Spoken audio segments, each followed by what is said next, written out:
Hello, all Bio 152 students. Welcome to the last chapter where I will be your gracious host, the reproductive. This shit's gonna get silly, this shit's gonna get goofy. All right, let's hop into it. So, sperm. This page is broken, so we're just gonna take it off. Spermatogenesis. How do we make sperm? That just sucks. So, what we're gonna start with, spermatogonium. That's the stem cell for sperm, okay? Spermatogonium is going to go through mitosis. It's going to do what mitosis does and make more of it. That spermatogonium turns into a primary spermatocyte after mitosis. Primary spermatocytes go through meiosis, all right? They separate, and they turn into secondary spermatocytes. Now that's meiosis 1. Meiosis 2 occurs to the secondary spermatocytes, and they turn into spermatids, the one with the holding hands, because they can't do anything by themselves, right? So spermatids, there's going to be 4 of them. Those spermatids are going to go through something called spermiogenesis, and they're going to become the little tail-flipping sperm that we all know and love, right? All right, cool. So that's spermatogenesis. So what about sperm? What the fuck do sperm look like? Well, sperm look like that. They have a head, they have a middle, a body, and a tail, okay? Mature sperm. Guys make about 300 million per day, okay? That's a lot. It takes about 65 to 75 days to mature, right? So it takes a bit. And then once ejaculated, it takes about 48 hours within the female reproductive tract to, swim up. What's the function of sperm? To fertilize a secondary oocyte, obviously, right? Also, tidbit, as guys age, the chance of abnormalities occur, okay? So same with like menopause, women can't have babies, guys just have fucked up babies, right? That's how it works, okay? All right, so what controls all of these? Well, hormones, of course. Hormones, we love hormones. So, and these are gonna be repeated all throughout this chapter and the next chapter, so pay attention. Gonadotropin releasing hormone. In the hypothalamus, that's where it is secreted. Gonadotropin stimulates the anterior pituitary gland to secrete 2 other hormones, follicle stimulating and luteinizing, all right? What does follicle stimulating do? It initiates spermatogenesis, so the production of sperm, okay? And luteinizing hormone assists spermatogenesis and stimulates the production of testosterone, because testosterone is really important. Testosterone controls sperm maturation. So in order for the sperm to mature, it needs testosterone, which we'll get into what also secretes testosterone later. But back to follicle stimulating. Follicle stimulating and testosterone, both of them, increase the production of something called the androgen binding proteins.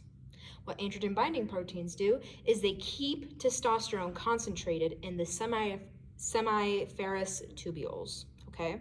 That's where a lot of the sperm is going to, go and make sure it's being matured properly, because it has to go through a while, right? 65 to 75 days, it's gonna stay in them for a while.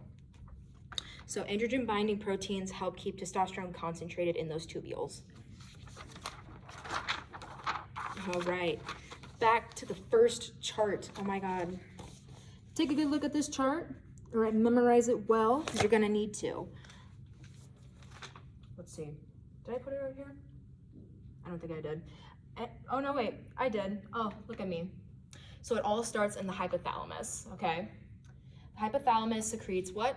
Gonadotropin releasing hormone to what? The anterior pituitary. So then you have those 2 little hormones that we love, follicle stimulating and luteinizing. What the fuck does follicle stimulating do? Stimulates the sperm to be produced. Spermatogenesis.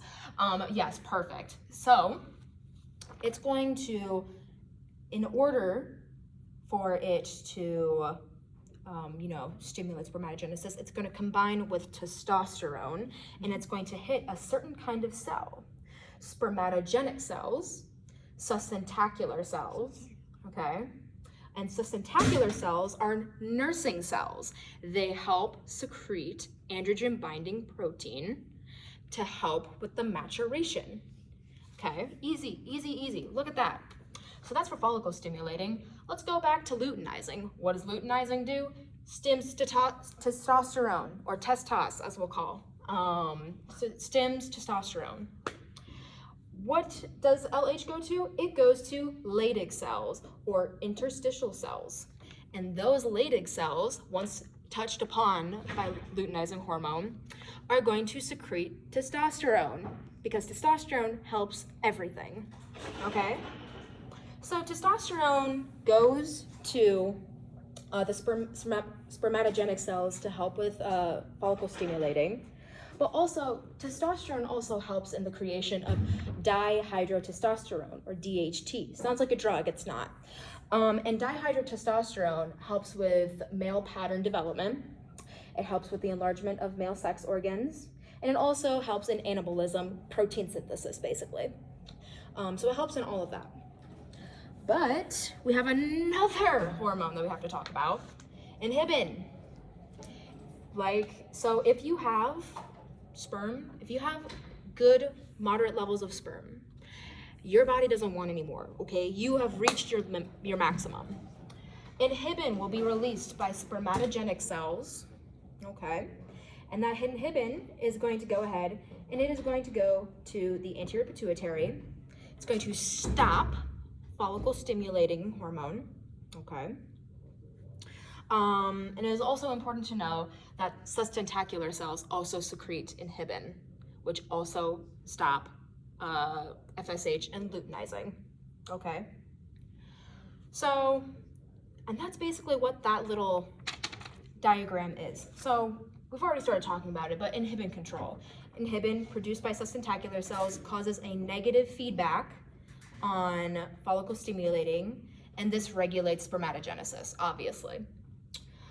If you have sufficient sperm numbers, Sertoli cells, or sustentacular cells, release inhibin.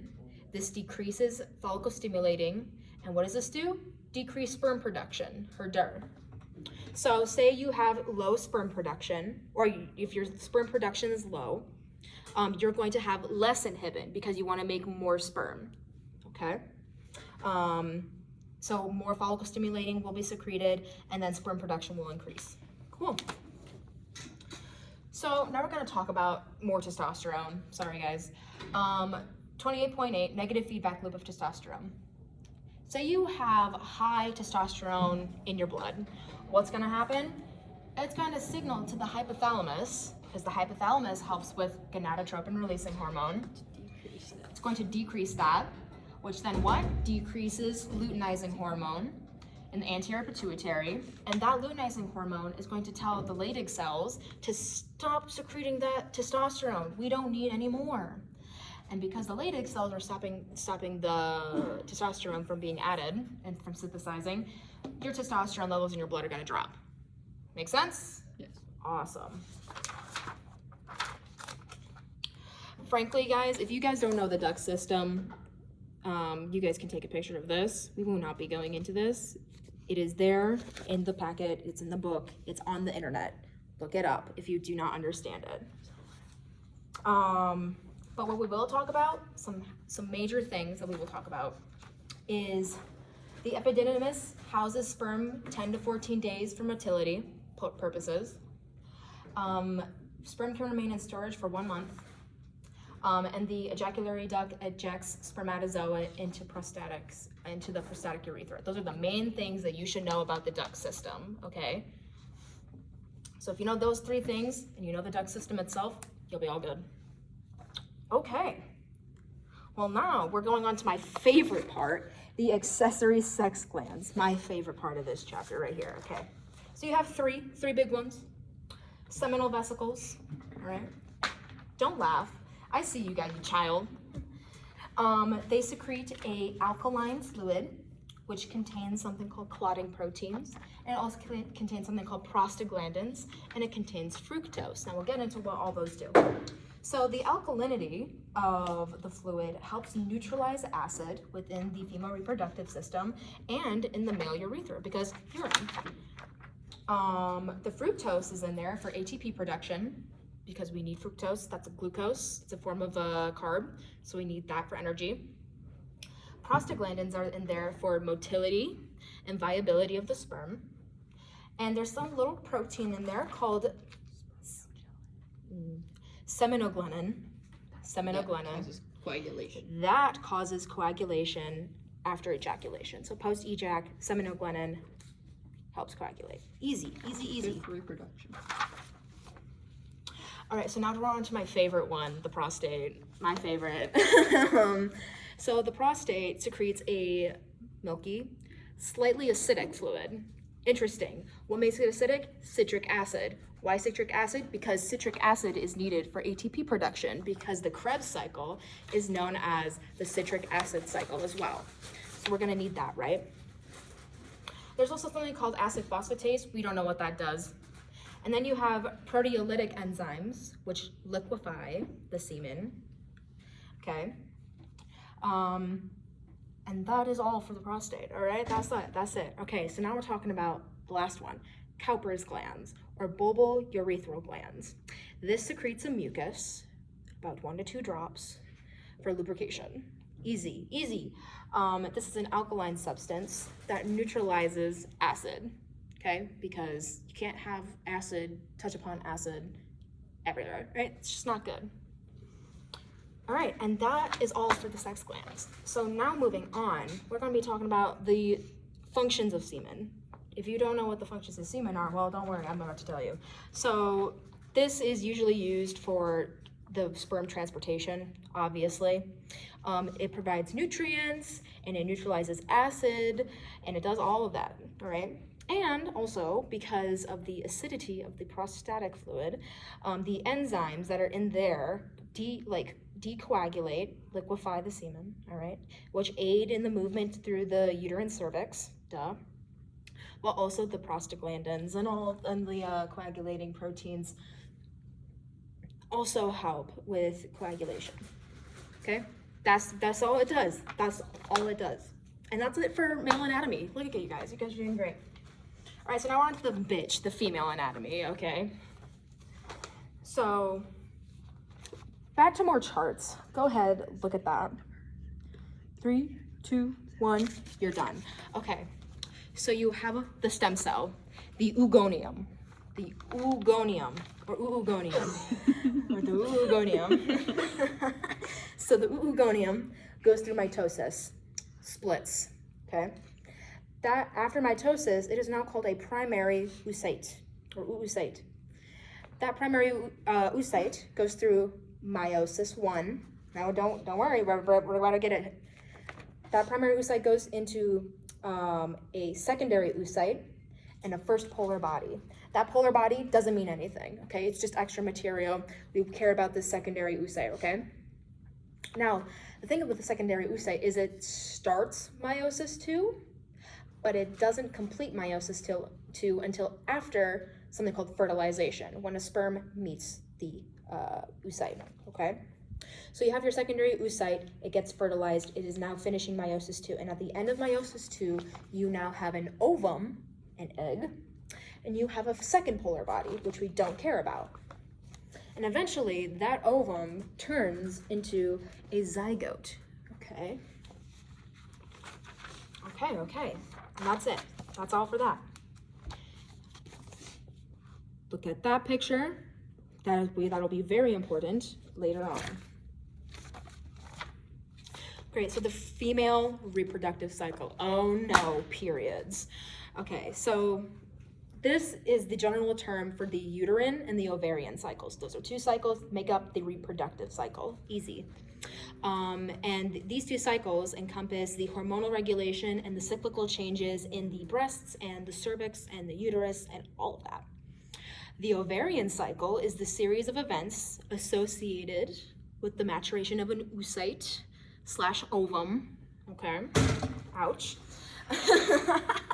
And the uterine or menstrual cycle, we'll call it uterine. The uterine cycle is the changes in the endometrium to prepare for the reception of a fertilized ovum. Easy. So we're back to the hormones. Like everything else, hormone regulation, okay? So the uterine and ovarian cycles are controlled by gonadotropin, releasing hormone, GnRH. from the hypothalamus, obviously. And what does gonadotropin do? Stimulates the production of follicle and Luteinizing. yeah, luteinizing. I love my live audience, okay. Yeah, so follicle stimulating and luteinizing hormone are again brought up in this cycle. Easy, easy. Let's turn the page. Anyways, so what does follicle stimulating do? Stimulates the initial development of ovarian follicles, okay, and the secretion of estrogens by the ovaries. Easy. So what does luteinizing do? It helps further develop the ovarian follicles. Easy. It helps with ovulation. We'll get to that. And it helps the secretion of estrogens and progesterone. Perfect. So estrogen, we mentioned estrogen. What the fuck does estrogen do? Wow, my friend, it does a lot. It promotes the development and the maintenance of female sex hormones and the female reproductive system. It helps to lower blood cholesterol, which is not always viable, but it does that. It stimulates protein synthesis for women. And in moderate levels, it will decrease gonadotropin, follicle stimulating, and luteinizing. So if you have moderate levels of estrogen, all of those main hormones are gonna go down, okay? So, well, we brought up another one. Progesterone, holy shit. We brought up another hormone. So what does progesterone do? Well, progesterone goes ahead, works with estrogen or estrogens to prepare endometrium for implementation of a egg. And it also helps with the mammary glands for milk synthesis, okay? So that's all we have to know about progesterone, okay? So we have we have two more. Relaxin, holy shit. So a small amount of relaxin, it's in the name, is produced monthly to relax the uterus, which makes it easier for an ovum to implant. Easy, because an ovum doesn't want a tight space, okay? I wouldn't either. And also during pregnancy, it relaxes the pelvic bones, all right? So it's easier, and it helps dilate the uterine cervix to facilitate delivery. You see, dilate. It gets big too, it's terrifying. You would like to see what that looks like? Dude, no, you're crazy. That is dilation to 10 centimeters. So yeah, get your mom something really nice for Mother's Day and tell her you're sorry because that's what you did. Yeah, she put your fat fucking head out of her. All right, so relaxin. Now we're back on to one we really like, inhibin. So inhibin, obviously, inhibits the secretion of follicle stimulating and gonadotropin releasing, which also decreases the amount of luteinizing hormone, okay? To a lesser extent, but we all know that it decreases LH. Okay, so we aren't gonna go into this one because basically everything I just said is involved in this. So take a picture of that if you want to, look at your books and everything, but we aren't gonna go over that one because that one's really annoying. Now this one, know this one, all right? This one's really important, believe it or not. Just look at that. FSH is always very small amounts, okay? Estrogen peaks, LH is the highest one, it's the highest point, and obviously that's gonna be around ovulation because an LH surge. And then progesterone is gonna be really important later on in your cycle. That's the way to remember it personally. That's how I remember it. Now, and also, this one, we're gonna go into deeply. All right. Okay, this is the dumb chapter. This is the dumb one. All right, so it's not the menstrual cycle, it's the menstrual phase, okay? So we're calling it the menstrual phase to minimize fuck-ups, okay, people? It's the menstrual phase, lasts for 5 days. Menstrual phase, 5 days, easy. What does it do? Well, you're shedding tissue. You're shedding your endometrial tissue in your uterine cycle, in your ovarian cycle. By the end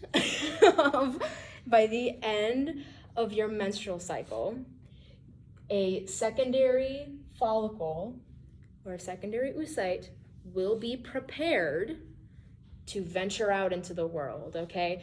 By the end of menstruation, a secondary oocyte, secondary follicle will be ready, okay? So this means that when your menstruation begins, primordial follicles are already developing, primary oocytes are already developing. So then by the time your menstruation is done, that egg's ready to go out, okay? So yeah, so there's also two different types of endometrium that you should know. Stratum basalis, stratum functionalis. The stratum basalis makes the functionalis. The functionalis is the one that you shed, right? So that's the one that comes out every 5 days or 7 days or how long your period is. And obviously that discharges blood, tissue fluid, mucus, and epithelial cells. Nasty shit. Okay, so that's the menstrual phase, not the menstrual cycle phase. So now we're going on to the second one. Menstrual phase is caused by the drop in progesterone and estrogen. Good job. Because the corpus luteum is dead. Corpus luteum is dead, guys. Albicans, white body. White body, okay. So menstrual cycle, done. Proliferative and preovulatory, okay.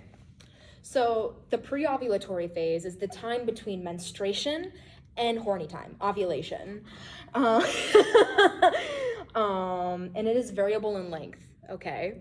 Variable in length, all right? It's not a 28-day cycle, it could be any cycle. So in the ovarian cycle, not the ovarian phase, it's the ovarian cycle, the primary follicles are developing into secondary follicles. Secondary follicles are developing into Graafian follicles, okay? So secondary are turning into Graafian, which is like the third form, the third fusion of secondary oocytes, okay? So we're getting there. And during the uterine phase, or the uterine cycle, the preovulatory is endometrial repair because you just shed all of your functionalis. So it's bare, it's building up that endometrium again. Okay. So ovarian, Graafian follicles are being developed. Uterine, endometrium is repairing. And here is where this lovely picture comes in. So we're gonna talk about this picture before we get to ovulation. Let's see if I can back it up. All right, so here is the picture, all right? As you can see, primordial and primary follicles are already starting as menstruation is occurring, okay? In preovulatory, secondary turning into Graafian with the help of estrogen and all that, and and luteinizing and all that. And you'll see, if you look at that picture, you'll see there's another name called the proliferative phase. The proliferative phase is just another name for the uterine portion of the preovulatory phase, okay? That's it. Proliferative, building. Just like with a scab, proliferative. And that is only for the uterine phase. It is not the ovarian phase. The ovarian phase is the follicular phase, okay? So that's preovulatory. So now, we're gonna get into my favorite part. Ovulation. Oh my God, ovulation. So this is obviously this is the midpoint for day 14, from between pre and post ovulation, obviously. So your Graafian cell ruptures, I'm so sorry, and it releases the secondary oocyte out into the uterus. All dramatic and shit, right? So dramatic. This usually occurs, day 14 of a 28-day cycle, right? It's okay, not all of us are 28 days. And this is usually due to an increase in estrogen during the pre-ovulatory phase. This produces a positive feedback system. I know we don't have a lot of those in the body. On both luteinizing hormone and gonadotropin releasing hormone. And this will cause ovulation. Gonadotropin releasing hormone promotes follicle stimulating and even more luteinizing. And because you have so much luteinizing in you, this is called a luteinizing surge. This luteinizing hormone surge brings ovulation. And also, because that secondary follicle has broken out of its follicular prison, you now have something called a corpus luteum, an empty husk. And that also secretes estrogen and progesterone. So you are just hormonal, holy shit. Okay. And here's a good little picture of that. Okay. This is the corpse one. This is called the hemorrhagium or whatever. Hemorrhagicum. And that is after the ovulated oocyte is out, okay? Okay, all right. Lost my place, jeez, okay. So now ovulation's done. Now we're on to another phase called the post-ovulatory phase. Holy shit, we're almost there, guys. So this phase is the most constant in duration. It's the longest. And it's from usually 15 to 28 in the 28-day cycle. And it's the time between ovulation and the next menstrual phase. Okay, so the next menstrual cycle is the post-ovulation, okay? So we have more names, important to understand. In the uterine cycle, okay, it's called the secretory phase, okay? Why? Because glycogen is secreted by endometrial glands, and that's why it's called the secretory phase. You guys do not have to know that, but that is why it's called that. So the secretory phase is for uterine. The ovarian cycle uses the term luteal phase because your corpus luteum is just going, okay? It's also secreting. It's secreting stuff, okay? It's secreting estrogen and all that. And this is all to bring in the whole thing, implementation, okay? But we all can't have that, can we? So if implementation does not occur, oh no, wait, sorry guys. If implementation does not occur, the corpus luteum degenerates into something called the white body or the corpus albicans, okay? So the corpus albicans doesn't secrete anything. It's a dead body, dead in the water. This decreases the secretion of estrogens and progesterone. And the estrogens begin, and because of that decrease, it begins another menstrual cycle because that endometrium is no longer being sustained. Because why would you need it? So we've talked about that. That's what happens if nothing does occur, okay? So now we're going to talk about if implementation does occur. So if it does occur, the corpus luteum is maintained until something called the placenta is being formed. And then after the placenta is formed, the placenta will maintain the estrogen and progesterone constant cycles that will be needed for development. Mamma mia. Yeah. So, also here's another thing. This is also why it's called the secretory phase for the uterine cycle. It's just a lot of secretions are happening, and that's just made to thicken endometrium, okay? All right. So that's it for the menstrual phases. That's it. Look, you guys made it. But now we're on to genetics. Oh no, the worst, yeah. But say boo right now. Boo. Yeah, that's right. That's right. Okay, but it's okay because your good teacher, Anna, is gonna break you through it, okay? So, the development of male and female reproductive systems, how does that happen? Easy. Very easy. Easy. You start with chromosomes, okay? Start with chromosomes. There's 23 pairs. 22 of those pairs are called autosomes. And they hold most of the genes, okay? Most of the genes are in those 22 pairs of autosomes. Now for the 23rd pair, they're a little special. Sex chromosomes, that's right. And they come in two forms, XX, XY, okay? Or XY, whatever, that's the original thing. And these have essential genes for sex determination, easy. The Y is only found in males, obviously, because that's what makes them male, and we'll get to that. By default. Yeah. You would have been a female if it wasn't for that Y, so you better be fucking grateful. All right. So the role of chromosomes in determining sex. You know how we mentioned that Y chromosome determined male? Why does it do that? Well, it's a little something called the SRY gene, okay? The Y chromosome specifically has this little gene that codes for testes in a penis, okay? For little testes. That's the testes determining factor. When the SRY gene is present, testes determine, the testes are determined, which causes the fetus to obviously have testes. And if this SRY gene is absent, what's gonna form? Ovaries. That's right. Thank you, live audience. Okay. We don't worry about that picture, guys. That's way too complicated for us. So we're gonna focus on this one, on the easier one, which I drew. That's how easy it is. Okay. So the development of reproductive organs. So sex differentiation is controlled by hormones, like all things in the body.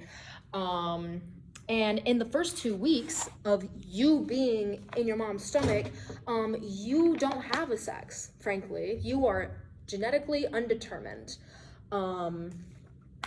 But after that 2-week period, these genes are gonna get really risky over here. So you have 2 precursors, okay? And we're gonna call them by the easier named word, okay? So you have Wolffian ducts, okay? The Wolffian ducts are for the male sex organs. And then you have something called Mullerian ducts, which are the precursors to the female sex organs. Look at that, guys. And they're the Wolffian are also called mesenteric, and the female are also, the Mullerian are also called paramesenteric, just in case she puts that on the exam. She said she's gonna use both. She said she's don't gonna worry use too much. Okay, then don't worry about it. I did not hear that. Okay, cool. So look at the picture, guys. It's been a while since I drew pictures.